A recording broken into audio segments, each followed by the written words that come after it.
आप देख रहे हैं नेट्रिक न्यूज, साहस सच कहने का। यहाँ पे स्कूल होना चाहिए, यहाँ पे अस्पताल होना चाहिए, यहाँ पे फायर ब्रिगेड होना चाहिए, क्योंकि ये यहाँ झोपड़ियाँ हैं, आग लगती है तो जब तक फ़ोन किया जाएगा जब तक एक आध गाँव जलकर भस्म हो जाता है। प्राइवेट अस्पतालों में इतना ज़्यादा दवा इलाज का खर्च आता है कि सभी लोग अपने परिवार में अगर कोई गंभीर रूप से बीमार है तो दवा इलाज नहीं हो पाता है। विकास के नाम पे सिर्फ जुमलेबाजी है, यहाँ पे कोई विकास नहीं है। जब बाढ़ का टाइम आता है तो आप आके यहाँ पे देखेंगे सबके घरों में ये समझिए कि कमर बराबर पानी लग जाता है। जब पुल का निर्माण शुरू हुआ, बाढ़ आ गई, इसके बाद फिर वो रुका रहा तो करीब ये पुल निर्माण 3 वर्ष का समय लग गया। यहाँ ना स्कूल की सुविधा है, ना अस्पताल की सुविधा है। बच्चे छोटे छोटे नाव पे जाते हैं, कभी जाते हैं कभी जाते नहीं है। महंगाई की मार से लोग त्रस्त हैं, परेशान हैं और इन सब मुद्दों को हटाने के लिए लोगों को जात धर्म के आधार पर बांटने की राजनीति की जा रही है। नाम कागज में मनरेगा का काम चला, लेकिन किसी मजदूर से पूछिए कोई काम कर रहा, किसी को पैसे भी नहीं मिला, 2-2 3-3 साल हो गया। तो इस वक्त हम उत्तर प्रदेश के अम्बेडकर नगर जिले के अराजी देवारा गांव के आसपास मौजूद है। और बता दूं आपको, ये पुल जो नजर आ रहा है, बताया जाता है कि इस पुल पर बनने में एक संघर्ष, एक कहानी अपने आप में। क्या कहानी, इस कहानी को लेकर मैं रूबरू कराऊंगा मित्र सेन जी से। ये बाढ़ प्रभावित इलाका है अराजी देवारा और ज़िले से 65 किलोमीटर की दूरी पर आखिरी छोर पे ये पड़ता है। जब बाढ़ आती थी लोगों को पानी में इतने पानी से होके जाना था, महिलाएं जाती थी इतने पानी से, कपड़े 2-2 कपड़े लेकर के फिर बंधे पे उनको बदलना पड़ता था और फिर नाव के सहारे उनको आना जाना पड़ता था। बच्चे स्कूल नहीं जा पाते थे 3 महीने तक। इसके बाद फिर जो है हम लोगों को जब जानकारी हुई, हम लोगों ने 2018 में यहाँ पे पूरे गांव में जो बाढ़ प्रभावित इलाका था हस्ताक्षर अभियान चलाया, ज्ञापन तैयार किया, हस्ताक्षर करवा के जो उस समय की विधायक थी अनीता कमल, उनको हम लोगों ने ज्ञापन सौंपा। उन्होंने कहा कि हम ठीक है 15 दिन 1 महीने में हम पुल का निर्माण कर देंगे। इसके बाद निर्माण नहीं हुआ, फिर हम लोग दोबारा पहुँचे और उनका घर घेर करके बैठ गए और संघर्षों के द्वारा करीब 1.5 वर्ष का समय लगा। 85 लाख का पुल पास हुआ और ये बना।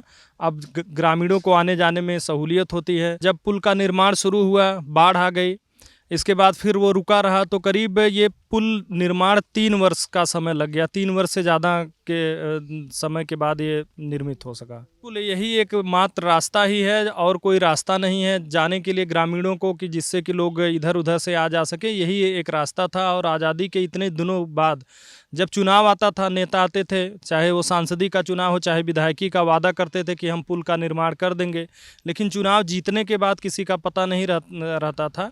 और यह जब हम लोगों ने संघर्ष शुरू किया तभी जा करके यह बन पाया। तो आपने संघर्ष की कहानी बताई कि संघर्ष ये पुल बना, तो ग्रामीण क्षेत्रों में क्या विकास है? ग्रामीण क्षेत्रों में उस तरीके से कोई भी विकास नहीं है जिस रूप में होना चाहिए। एक जो व्यक्ति की बुनियादी ज़रूरत होती है कि सबको एक समान और निःशुल्क शिक्षा मिले, लेकिन अगर इन बाढ़ प्रभावित इलाकों में आप देख लेंगे तो दूर दराज तक कोई इंटर कॉलेज नहीं है। प्राइमरी विद्यालय है लेकिन वो भी एक गांव में एक ही है, ज़्यादा बड़ी आबादी है तो वो भी पर्याप्त नहीं है। उच्च शिक्षा हासिल करने के लिए लोगों को दूर दराज तक जाना पड़ता है। आलापुर तहसील में 472 गांव हैं, लेकिन उसमें केवल 1 सरकारी डिग्री कॉलेज है और करीब 25 इंटर कॉलेज हैं। और 472 गाँव में 25 इंटर कॉलेज सरकारी समझा ही जा सकता है। जो प्राइवेट विद्यालय हैं उसमें इतनी ज़्यादा फीस रहती है कि सभी लोग अपने बच्चों को नहीं पढ़ा सकते। इसके अलावा अगर देखा जाए स्वास्थ्य सेवाओं की बात, तो बहुत सारे लोग बीमार, आए दिन बीमारी दिक्कत होती है, बीमारी की लोगों को दूर दराज तक जाना पड़ता है, या तो आजमगढ़ लोग जाएं या अम्बेडकर नगर जाएं, दूरी का मसला बनता है। दूसरी बात जो है कि प्राइवेट अस्पतालों में इतना ज़्यादा दवा इलाज का खर्च आता है कि सभी लोग अपने परिवार में अगर कोई गंभीर रूप से बीमार है तो दवा इलाज नहीं हो पाता है।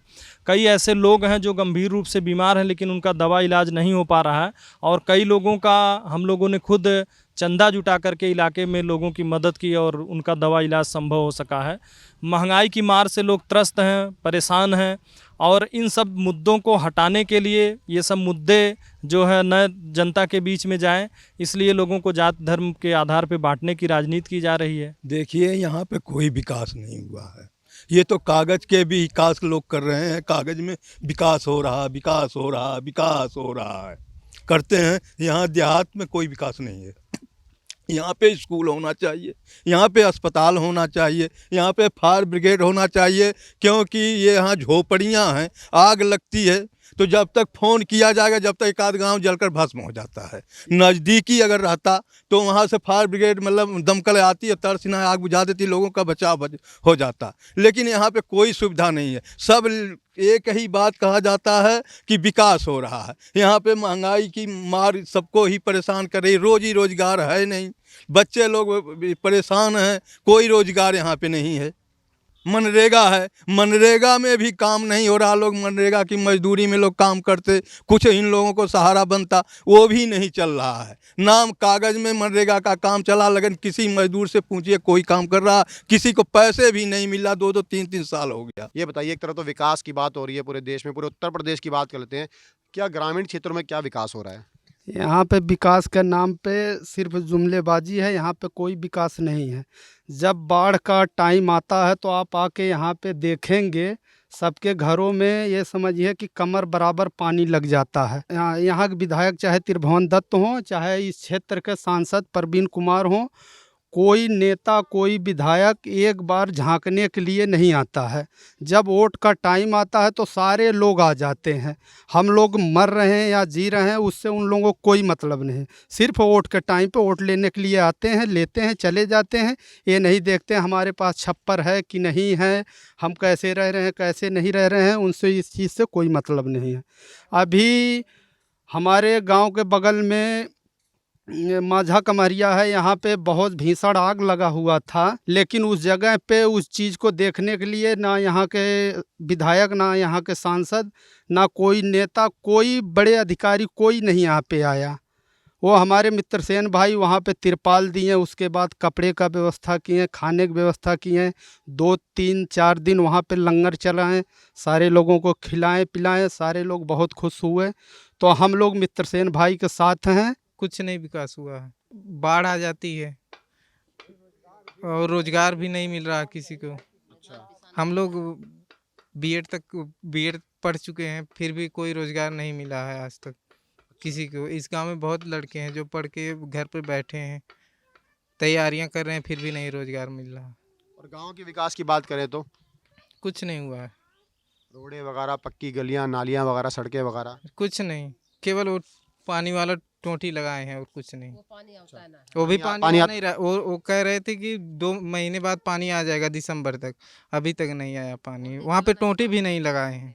अब गरीब मनाई इतना तना बिजली बिल आ गई, हमने कहाँ से भरी? और सूद ब्याज जोड़ के लोग का ना होकर लगा दे है 20,000 30,000 40,000 50,000 के कहा लाख, कहाँ से मनाई भरी इतना तना बिल? इतना आ रहा है, ये कह रही है बिल आ रहा है तो गरीब मनाई इतना तना कहाँ से बिल हमने भरा? पानी भी ना आया था तो पनियों के बिल जोड़ी हैं। टूटी लगा दी, पानी नहीं आ रहा और बिजली का बिल 20,000 रुपये आ रहा है। हाँ। आपका कितना बिल आया था? हमारो आया 8,000। 8,000 बिल आया। हाँ, साल भर का खाली बल्ब का। जी, तो बाढ़ आती है तो यहाँ कोई आता ही नहीं है। यहाँ ना स्कूल की सुविधा है, ना अस्पताल की सुविधा है। बच्चे छोटे छोटे नाव पे जाते हैं, कभी जाते हैं कभी जाते नहीं है। 2 महीने तक घर पे बैठते हैं। शिक्षा की कोई सुविधा नहीं है। नहीं शिक्षा है। ये तो मित्रसेन भाई यसराहल की हम लोग उनके साथ साथ दौड़े, वो भी दौड़े बेचारे की पुल बन गया। उसके अलावा यहाँ कुछ की नहीं सुविधा। क्या देते हैं कि राशन देते हैं, उसमें से भी 5 किलो कपट लेते हैं। और वो करे बाद फिर यही गैस फ्री है, गैस मिल गए भैया। अब बिजली फ्री है 30,000 25,000 16,000 सब बिल देता है। 60,000 आइल है। कुछ भी नहीं, यहाँ सुविधा कुछ भी नहीं सर है कि यहाँ पर बच्चे जो पढ़े लिखे कुछ भी इनकी गुड़ खाली गुड़ में भरे हैं, गुड़ इनकी मिल रही, कोई सिखलाई नहीं मिल रही सर। और जो जाते हैं तो नाव डूब जाती है, तो वहाँ जो पुलिस आते हैं तो इसको उबारो ले जाओ, ऐसे करो ये धंधा होता है। राशन भी पूरी नहीं देते हैं। 5 हमारे 6-7 हैं परिवार, केवल 4 परिवार के 5 परिवार के राशन देते हैं और परिवार के राशन नहीं देते हैं। कहते हैं राशन में नाम नहीं है, उसमें भी काट लेते हैं। और फिर भी हमारे देखिए वो घर है, मट्टी की दीवार जोड़ी है, लेकिन वो जो आगे प्रधान थे वो भी कोनो को सुविधा नहीं दिए, कॉलोनी नहीं सुविधा दिए, प्रधान वो भी नहीं कोनो सुविधा दिए। हमें तो आज 3 साल से हमें जब से लॉकडाउन लगल तब से हमारा राशन कार्ड कट गया। तब से हमारे 4-5-6 परिवार के राशन कौनो ना 3 साल से ना मिलत है। न राशन कार्ड 3-3 बार पैसा खर्चा कर ऑनलाइन कराए खाना दिए, लेकिन राशन कार्ड नहीं बन पाया। वो कहते हैं कि भाई सुबह बंद है, साइड नहीं चलता है, ये है वो है, हमको राशन भी नहीं मिला। नहीं साहब, हमको कुछ ना मिलत है। हम इतना गरीब हैं कि हमको कुछ सहारा ना मिलत है, कोनो चीज़ का ना सहारा। राशन कार्ड ही दे ले हमें, हमार पुरनिया बाप हमें राशन कार्ड ही दे ले, हमें उनका नाम गाम कुछ ना मिलत है। इतना थोड़ा राशन फ्री मिलल है, सबके मिलल है फ्री राशन। जब से मिला था फ्री राशन तब से हमारी एकदम ना राशन मिलत है। काट दे ले हमें ना, आज कई साल से 3 साल हो गए फ्री राशन हमें ना मिलत है। यहाँ पे तो हॉस्पिटल नहीं है, कोई आदमी बीमार पड़ जाता है तो यहाँ पे एम्बुलेंस से आने में 1 घंटा लग जाता है जहांगीरगंज से हॉस्पिटल से। अच्छा। अब कोई यहाँ मर मुरा जाएगा तो वहाँ कोई सुविधा नहीं है आने जाए। यहाँ पे हॉस्पिटल चाहिए, यहाँ पे उतवा चाहिए, करना स्कूल चाहिए, यहाँ पे कोई सुविधा नहीं। राम मंदिर तो मिल गया ना? राम मंदिर बना तो वहाँ भी बना है, तो हम लोग को तो क्या चाहिए वहाँ।